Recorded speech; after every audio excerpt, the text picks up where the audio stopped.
अयोध्येत रामाच्या दर्शनासाठी प्रचंड गर्दी। मुख्यमंत्री योगी आदित्यनाथ यांनी केली हवाई पाहणी। गर्दीचं योग्य व्यवस्थापन न केल्यानं अधिकाऱ्यांवर योगी संतापले। मराठा समाजाचं मंगळवारपासून राज्य मागासवर्ग आयोगाकडून सर्वेक्षण। 23 ते 31 जानेवारी दरम्यान 36 जिल्ह्यात सर्वेक्षण, तर 27 महापालिकेत होणार सर्वेक्षण। जरांगेंच्या यात्रेचा चौथा दिवस। आरक्षण घेतल्याशिवाय मागे हटणार नाही, जरांगेंचा सरकारला इशारा।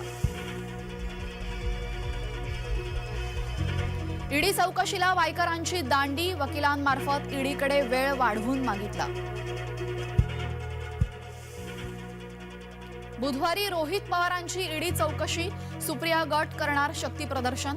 सुप्रिया सुळे ईडी कार्यालयापर्यंत सोबत येणार। चौकशी संपेपर्यंत शरद पवार मुंबई कार्यालयात। राज्यात पहिल्यांदा मतदान करणाऱ्यांची संख्या 6,70,000। राज्य निवडणूक आयोगाची माहिती।